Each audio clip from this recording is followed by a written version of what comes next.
في كل عمارة قديمة في باب محدش بيقرب منه. باب لو قربت منه بس تحس ان الهوا بيتقل وان في عين بتبص عليك من الضلمة. انا محمد ومن قناة الاشارة السوداء هاخدكم لجوه باب من ابواب الرعب اللي عمره ما اتفتح بدون تمن. حكايتنا النهاردة مش مجرد قصة، دي واقعة تسجل فيها صوت اختفى فيه ناس واتقفلت بسببها شقة كاملة بالسلاسل. شقة كل اللي دخلها خرج منها بنفس متقطع أو مخرجش خالص. شقة 405، المكان اللي لو قربت منه هتسمع جر ونفس وحد بيقولك محدش يفتح الباب. جاهزين؟ اربطوا اعصابكم لان اللي هتسمعوه دلوقتي مش مسؤولين عنه. لو فضلت سامع صوت في بيتك بعد الفيديو ده. في سنة 2014 في مبنى قديم في منطقة هادية كان في شقة دايما محدش بيقرب منها. الشقة شقة رقم 405، الناس اللي في العمارة كانوا بيسموها شقة النفس الأخير. ليه؟ عشان من 9 سنين حصلت فيها جريمة محدش قدر يفهمها لحد دلوقتي.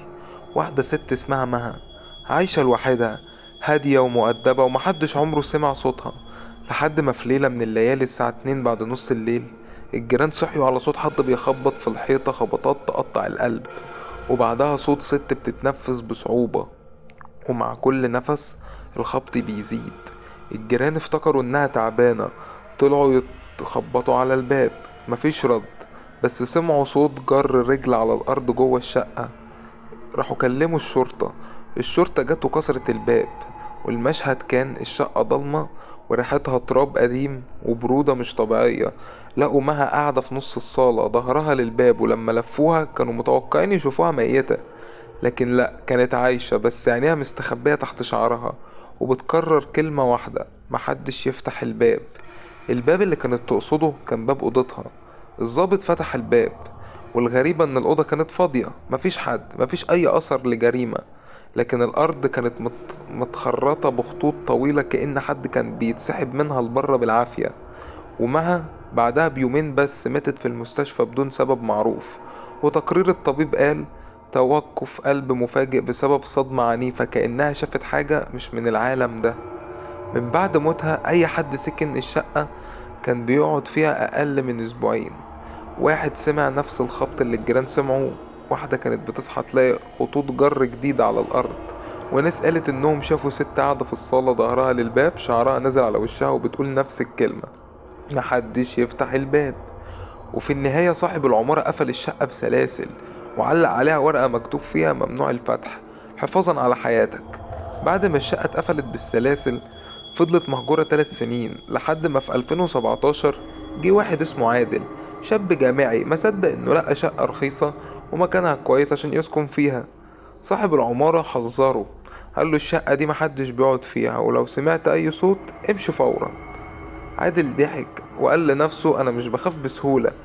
اول 3 ليالي كلهم عدوا طبيعي، بس الليلة الرابعة الساعة 3:15 بالظبط صحي على صوت جر حاجة تقيلة على الارض.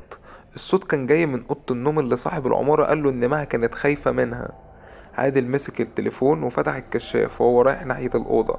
الصوت وقف فجأة، فتح الباب، الأوضة فاضية، بس في حاجة جديدة على الأرض: خط جر طويل ممتد لحد تحت السرير. عادل وقف، قلبه عمال يدق جامد، قرب رجله من السرير وبمجرد ما بص تحته حد شد رجله، شده بقوة، جره نص متر على الأرض على الأقل. عادل صرخ وحاول ينسحب ويجري بسرعة وخرج من الأوضة وهو بيترعش. فضل صاحي طول الليل لحد ما الساعة بقت 4:05، وسمع صوت نفس تقيل عند باب الشقة.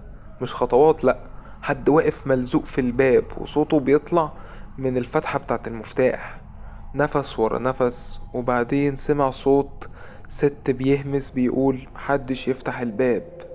عادل افتكر كلام صاحب العمارة وما قربش للباب، لكن اللي حصل بعدها كان الأسوأ. الباب اتقفل بسلسلة من جوه، زي ما في حد تاني جوه الشقة غيره، حد كان ماسك السلسلة وقفلها. عادل جري على الشباك فتحه ونط على البلكونة الجيران وفضل يصرخ. الشرطة جت، لما دخلوا الشقة لقوا كل حاجة في مكانها، بس في تفصيلة واحدة: السلسلة اللي على الباب كانت مقفولة فعلا ومفيش أي بصمة بشرية عليها. عادل رفض يدخل الشقة تاني وساب كل حاجته جوه، بعد هروب عادل الشرطة استلمت الشقة رسميا، والأول مرة فكروا يراجعوا الكاميرات العمارة من ليلة الحادثة. وهنا بدأت المصيبة. الكاميرا اللي بره كاميرا الدور الرابع، الساعة كانت 3:15، نفس توقيت الصوت اللي صحي عادل فيه. الكاميرا صورت ممر الدور، والغريب باب شقة 405 كان بيتهز. مش هزة طبيعية، هزة كأن حد بيشد الباب لجوه وحد تاني بيشده لبره في نفس الوقت. وكان في ظل طويل واقف قدام الباب، ظل لهيئة ست شعرها نازل واقفة ثابتة، بس مفيش جسم حقيقي ظاهر، مجرد ظل بيتنفس. كل كاميرات الدور صورت الظل ده باستثناء الكاميرا اللي قدام الباب مباشرة. ليه؟ عشان من الساعة 3:15 لحد الساعة 53 دقيقة الكاميرا بقت شاشة سودا، مش فاصلة، لأ، زي ما في حد واقف لازق فيها منع الصورة انها تتصور. تاني حاجة، لقوا تسجيل صوتي مش طبيعي. الشرطة لقت جهاز تسجيل صغير في شقة عادل كان شغال طول الليل. لما شغلوه سمعوا حاجة مستحيلة. أول 10 دقايق جر على الأرض، خطوات بطيئة، نفس تقيل. بعد كده سمعوا صوت مها بوضوح بتقول محدش يفتح الباب، هو رجع. مين هو؟ محدش عارف. وبعدين ظهر صوت تاني، صوت راجل منخفض لدرجة ان التكنولوجيا مش قادرة تحدد بشري ولا لأ. الصوت قال جملة واحدة: انت مش هتهربي. وبعدها التسجيل اتقفل فجأة بدون اي سبب. المفاجأة اللي خلت الضابط بقى اللي بيحقق يستقيل اصلا، واحد من الضباط اسمه هشام دخل الأوضة اللي منها بدأت كل الأصوات، ولقى تحت السرير أثر كف مرسوم بالتراب، كف كبير جدا أكبر من كف أي بني آدم. وهشام لاحظ حاجة خطفت قلبه. الكف كان بيشاور ناحية باب الشقة، كأنه اللي جوه الأوضة كان واقف تحت السرير شايف الشرطة ومبسوط إن الشقة اتفتحت تاني. هشام خرج مرعوب واستقال في نفس اليوم، وقال لجاره الوحيد اللي بيثق فيه وبيقعد معاه: اللي في الشقة مش روح مها، في حاجة تانية كانت موجودة قبلها. بعد ما الشرطة قفلت الملف، صاحب العمارة الراجل العجوز اتوتر جدا وما قدرش يسكت اكتر. وفي ليلة كان قاعد فيها مع واحد من المستأجرين قال له الحقيقة كلها. الشقة قبل مها ب22 سنة، سنة 1992، الشقة 405 ما كانش ساكن فيها حد غير شاب اسمه سامي. سامي كان هادي ومحدش بيشوفه كتير، لحد ليلة حصل فيها صراخ قلب العمارة. الجيران هجموا على الباب، لقوا سامي واقف في نص الصالة مبتسم ابتسامة مرعبة، وشه أبيض زيادة وعينه مفتوحة على الآخر. سامي قال جملة واحدة: ما تفتحوش الباب. هو خرج، ولما دخلوا اوضته لقوا الارض كلها خطوط جر بالظبط زي اللي حصلت مع مها. لكن كان في حاجة تانية، كلمة مكتوبة على الحيطة بالدم: راجع. سامي اختفى بعدها بيومين، محدش شافه لا حي ولا ميت، والأوضة من يومها محدش عارف ينام فيها أكتر من يومين. الراجل العجوز قال أنا السبب. الراجل قال إن في الستينات قبل ما يبني العمارة كان المكان ده طابق أرض البيت مهدود، وفي البيت القديم ده كان في راجل اسمه شهاب كان معروف عنه إنه بيعمل جلسات تحضير أرواح مش للعب. كان بيحاول يفتح باب لحاجة من عالم تاني. وفي ليلة الناس سمعوا صوت صريخ وبعدها صوت حد بيتسحب، ولما دخلوا البيت لقوا شهاب مقتول بطريقة غريبة، وشه متشوه كأنه شاف حاجة وخاف لحد ما قلبه وقف. ومن يومها المكان نفسه ملبوس. ولما بنى الراجل العجوز ده العمارة حاول يتجاهل الموضوع، لكن أوضة شقة 405 اتبنت بالظبط فوق غرفة شهاب، وبقى كل اللي يسكن الشقة يشوف ويسمع نفس اللي شهاب سمعه. المعلومة اللي قلبت الدنيا هنا بقى الجزء اللي خلى عادل يرجع للشقة بعد 3 شهور بس مش بإرادته. الشرطة لقت بصمة واحدة جوه الشقة، بصمة مش شبه بصمات مها ولا أي حد في العمارة. البصمة دي كانت بصمة سامي، نفس الشاب اللي اختفى سنة 1992. يعني كان موجود جوه الشقة ليلة ما عادل كان فيها. ومش بس كده، البصمة كانت على باب الأوضة اللي بيطلع منه صوت الجر، وعليها علامة خرابيش كأن في حد من جوه بيحاول يفتح الباب. بعد ما الشرطة لقت بصمات سامي في الشقة قررت تستدعي عادل تاني عشان يشوف إذا كان يعرف أي حاجة. لكن قبل حتى ما يروح القسم عادل بدأ يسمع الأصوات تاني في بيته الجديد، في الشارع، في الأسانسير. كل ما يعدي جنب مراية يسمع صوت الست اللي سمعه ليلة الرعب: محدش يفتح الباب.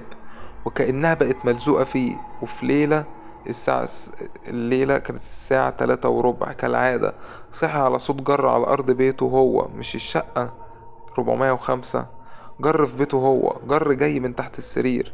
عادل فهم الرسالة اللي ورا الباب ما خرجش من حياته.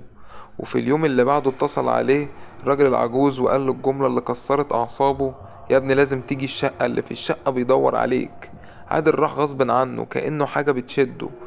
لحظة دخوله فتح باب الشقة وكانت ضلمة تماما، مفيش كهربا، لكن الأوضة اللي جوه نورها منور لوحده، نور أصفر ضعيف ومخيف. عادل دخل خطوة ورا خطوة وسمع الباب وراه بيتقفل بالسلسلة. حاول يفتحه، مفيش فايدة، وبعدين سمع صوت خطوات بتيجي من جوه الأوضة. مش خطوات بني آدم، خطوات زحف. صوت حاجة بتجر نفسها على الأرض وبتقرب وعمالة تقرب لحد ما كانت عند باب الأوضة، لكنه ما كانش شايفها. ساعتها سمع صوت الست بتقول ما تبصش، لكن عادل ما قدرش يمنع نفسه. بص جوه. اللحظة اللي شاف فيها هو في نص الأوضة كان في جسم طويل دايخ زاحف كأن عظمه مكسور. ايده كبيرة قوي، نفس الايد اللي لقى بصمتها الظابط، ومع كل زحف في الأرض تسيب خط. عادل شاف وشه، ما كانش وش سامي ولا وش بني آدم أصلا. وش مش مكتمل، كأنه نصه محروق والنص التاني ناقص لحم. والحاجة دي رفعت راسها وبصت له من غير عينين، وبصوت الراجل اللي في التسجيل قالت: انت اخر واحد فتح الباب، لازم تجيب غيرك. وفجأة الأوضة اتطفت وبقى يسمع نفس الصوت بس وراه، ورا ظهره. ولما لف شاف مها واقفة قدامه، مش ميتة لكن مش طبيعية. وشها باهت وعينيها واسعة، وقالت له: اجري قبل ما ياخدك بدالي. ولما بص تاني ناحية الأوضة المخلوق اختفى، وظهرت خطوط جر جديدة طالعة من جنب السرير وداخلها الحيطة، كأن في باب هو بس اللي شايفه. عادل جري ورمى نفسه على باب الشقة، وفجأة السلاسل اتفتحت من تلقاء نفسها. خرج، ولحد النهاردة ولا هو ولا أي حد في العمارة قدر يفتح باب الشقة تاني، لأن ببساطة اللي جوه مطلعش ولسه مستني حد جديد يفتح له الباب. وبكده تفضل شقة 405 واقفة في العمارة زي ما هي، باب مقفول ونور مطفي، بس الأصوات لسه بتسحب نفسها على الأرض كل يوم الساعة 3:15. الناس بتقول إن اللي جوه مستني، مش مستني حد، مستني اسم، واسم الضحية الجاية ممكن يكون أي حد يقرب من الباب بالغلط. وعادل لسه بيشوف معها في الكوابيس بتقف قصاده وتقول: اجري قبل ما ياخدك بدالي. لكن السؤال اللي الإشارة السودا بتسيبه معاك هو: خرج ولا لسه جوه؟ وإيه اللي ممكن يحصل لو حد فتح الباب ده تاني؟ لو سمعت يوم صوت جر من شقة مقفولة، ما تفكرش، اجري، لأن اللي جوه يمكن يكون مستنيك انت.